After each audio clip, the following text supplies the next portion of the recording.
मंजिरी आणि राघव नुकतंच लग्न झालेलं एक नवं कोरं जोडपं. लग्नाला नुकताच महिना होत आला होता. अशाच एका रात्री दोघे जेवण करून हॉटेलच्या बाहेर पडले.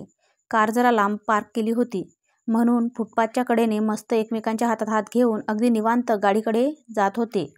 मंजिरीनं हळूच विचारलं, राघव, तू टिप का दिली नाही त्या वेटरला? का, त्याने तुला मागितली होती का? राघवने तिला मिश्किलपणे प्रतिप्रश्न केला. तसं नाही रे, मी 2-3 वेळा ऑब्झर्व केलं की तू कोणाला टिप देत नाहीस, कंजूस कुठला. राघव हलकंसं गालातल्या गालात हसत काही न बोलता तसाच पुढे चालत राहिला. मंजिरी त्याला विचारत होती की तितक्यात फुटपाथच्या कडेला बसलेली एक गरीब बाई दोघांच्या नजरेस पडली. शिडशिडीत बांधा, अंगावर जीर्ण झालेली साडी, काळवंडलेला चेहरा. फुटपाथवरच्या खांबाला पाठमोरी करून चुलीजवळ बसलेल्या त्या बाईने तिथेच आपला तोडका मोडका संसार थाटला होता. तिने त्या 2 विटांच्या चुलीवर पातेलं ठेवून त्यात दूध ओतलं आणि दूध ओतल्या ओतल्याच ती दुधाची बॅग झटकन बाजूला भिरकावली. मंजिरी हे सगळं पाहत होती आणि राघवचं पण लक्ष त्या बाईकडे गेलं. तिथून थोडंसं पुढे येत नाही की मंजिरी राघवला बोललीच, बघ, भिकारी पण दूध ओतल्यावर दूध बॅग फेकून देतात आणि इकडे आपली मम्मा त्या दूध बॅगमध्ये थोडंसं पाणी मिसळून ते पण काढून घ्यायचे सांगते. किती हा कंजूसपणा. मंजिरीचा लग्नापासून ते आतापर्यंत मनात ठासून राहिलेला सासरकडचा कंजूसपणाचा राग शेवटी असा नकळत बाहेर पडलाच. राघवने ते ऐकलं पण त्यावर काहीच प्रतिक्रिया नाही दिली. फक्त पुन्हा जरासा हसला. राघवचे ते हसले आणि त्यावरचा त्याचा अबोला मंजिरीला अजून खिजवून गेला. आता मंजिरीला काही राहावेना आणि शेवटी तिने त्याला बोलतं करण्यासाठी परत खणकावून बोललीच, अरे बघतोस काय असा शुंभासारखा, बोल काहीतरी. किती कंजूसपणा हा तुम्हा लोकांचा. राघव चेहऱ्यावर तेच मिश्किल हसू ठेवत शांत राहिला. इतक्यात ते दोघे कारजवळ पोहोचले होते. राघवने कार अनलॉक करत मंजिरीला मान डोलकावत गाडीत बसण्याचा इशारा केला. मंजिरीचा पारा जाम चढला होता. ती गाडीत बसली आणि कारचा दरवाजा खाटकन जोरात लावला. अगं, इतक्यात जोरात दरवाजा लावायची काय गरज? माझा राग त्या दरवाजावर कशाला काढतेस? शेवटी राघव हलक्या आवाजात बोललाच. अरे हो, सॉरी. हा, मला तर लक्षातच नाही आलं की एवढ्या जोरात दरवाजा लावला तर तुटेल आणि परत त्याच्यासाठी नव्याने पैसे भरावे लागतील. चढ्या आवाजात मंजिरी बोलली. पण तू काय चिडचिड करतेस एवढी? उगाच स्वतःला त्रास. शांत हो जरा. राघव तिला समजवण्याचा प्रयत्न करू लागला. चिडू नाही तर काय करू? जाऊ दे. तुझ्यासारख्या दगडाशी बोलण्यात काहीच अर्थ नाही. निव्वळ कंजूस आहेस तुम्ही सगळे. एवढं बोलून मंजिरी गप्प झाली. अगं हो हो हो, रागाच्या भरात तू किती सहज कसल्या निष्कर्षावर पोचलीस? मंजू, शांत हो बघू तू पहिले. हे राघवचं बोलणं ऐकून मंजिरी थोडी का होईना शांत झाली, पण आतून आग पेटलेलीच होती. राघवने गाडी सुरू केली. राघवने वाटेत गाडी पेट्रोल पंपाकडे वळवली. मंजू, तुझ्याकडे 2,000 आहेत का? असतील तर दे त्याला आणि त्याला सांग 2,000चं पेट्रोल भर. आधीच चिडलेल्या मंजिरीने तावातावात कारची काच खाली करत गाडीच्या डाव्या बाजूला उभे असलेल्या कामगाराला हाताची 2 बोटे उंचावून पेट्रोल भरण्याचा इशारा केला. कामगाराने 2,000चं पेट्रोल भरलं. मंजिरीने पर्समधून 2,000 काढले आणि कामगाराच्या हातावर टेकवले आणि काच वर केली. राघव कार सुरू न करता तिच्याकडे बघत राहिला.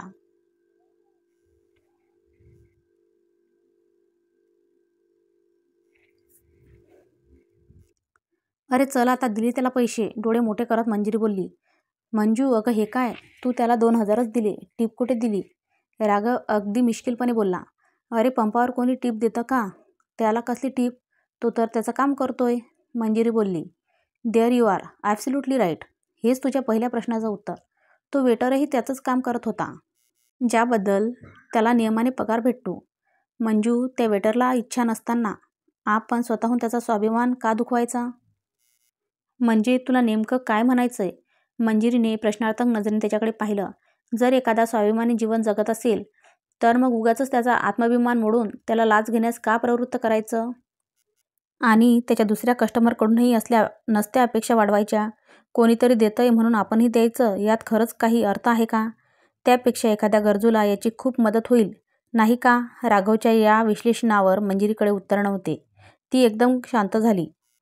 राघवने पुन्हा गाडी सुरू केली आणि मंजिरीच्या दुसऱ्या प्रश्नासाठी अखेर बोलता झाला. मंजू, मलाही प्रचंड चीड आहे मम्मी पप्पांच्या अशा वागण्यावर. तुला म्हणून सांगतो मी आणि दादा लहान होतो तेव्हापासूनही असंच चालत आलंय सगळं.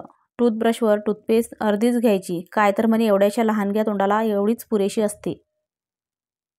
आंघोळीला गेलो तर दिवाळीशिवाय कधी नवा करकरीत साबण वापरला नाही. नव्या साबणाला कायम विरघळलेल्या साबणाचा तुकडा चिपकलेला असायचा. दादाचे जुने युनिफॉर्म ढगळ स्वरूपातून आखूड स्वरूपात परिवर्तित होईस्तोवर घालायचे. त्यात कपडा चुकून झिजलाच तर नशीब. नवीन कपडे सणालाच घेतले जायचे.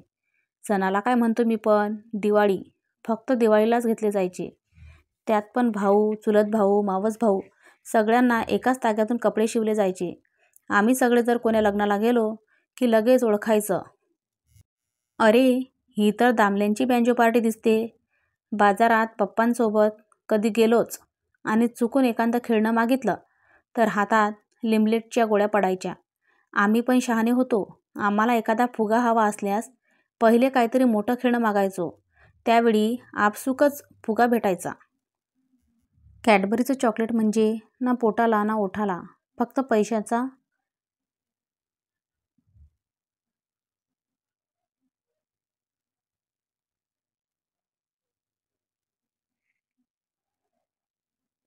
वाटोळा. या पप्पांच्या नेहमी कानावर पडणाऱ्या म्हणीमुळे ते कधी पोटात गेलंच नाही.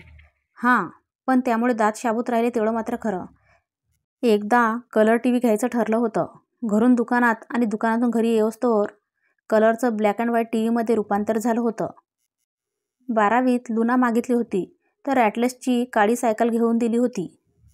उफ, काय काय सांगू आणि किती सांगू तुला.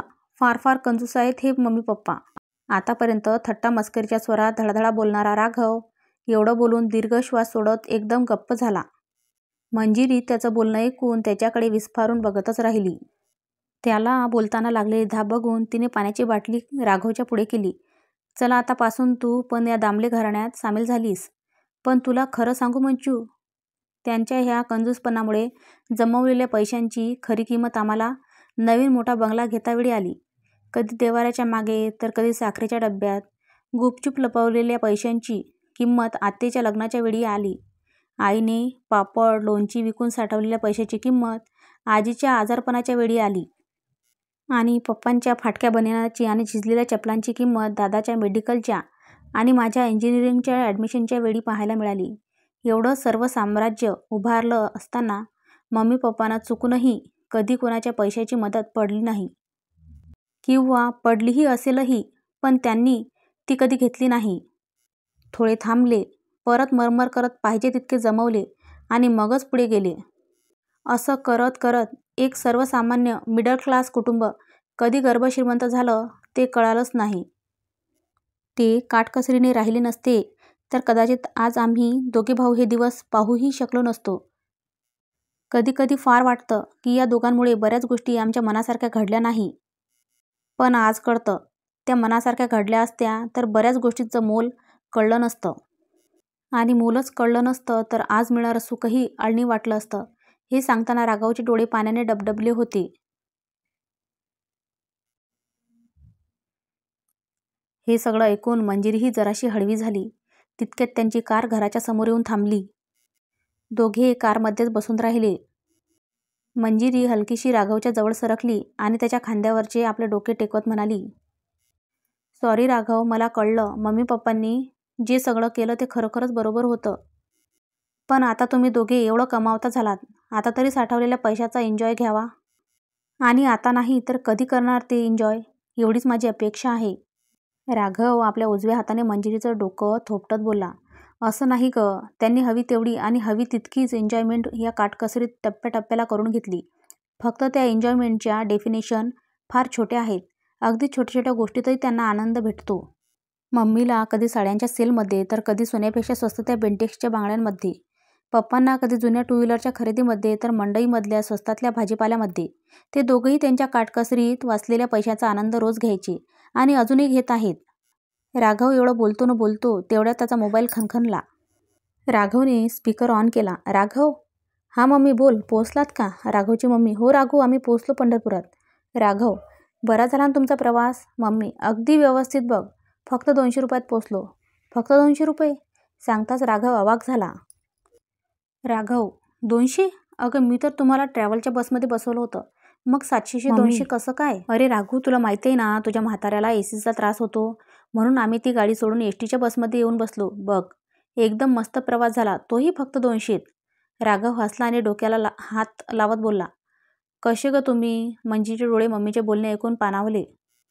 ती आतून भारावून गेली आणि चेहऱ्यावर हलकंसं हसू फुटलं. भारावलेल्या अवस्थेत नकळत तीही बोलती झाली. Love you so much mummy papa. काळजी घ्या आणि लवकर या. Miss you both. मला तुम्हाला आता एक घट्ट मिठी मारावीशी वाटते. मम्मी. अरे मंजू, थँक्यू बेटा. तुम्ही दोघे पण काळजी घ्या आणि मिठी मारायला राघव आहे सध्या. आणि हो, तुला सांगायचं विसरलेच. मंजिरी. काय मम्मी? मम्मी. अगं घरात तुम्ही दोघंच म्हणून नंतरच्या पॉजला मंजिरी आणि राघव दोघेही बावरली. मंजिरी. म्हणून काय मम्मी? मम्मी. म्हणून काही नाही गं.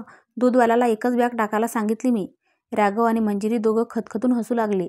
मंजिरी. Okay mummy. तुम्ही इकडची काळजी नका करू. एन्जॉय करा. मम्मी. दोघेही असेच हसत राहा. चल आता गजानन महाराजांच्या भक्तनिवासात पोहोचलो.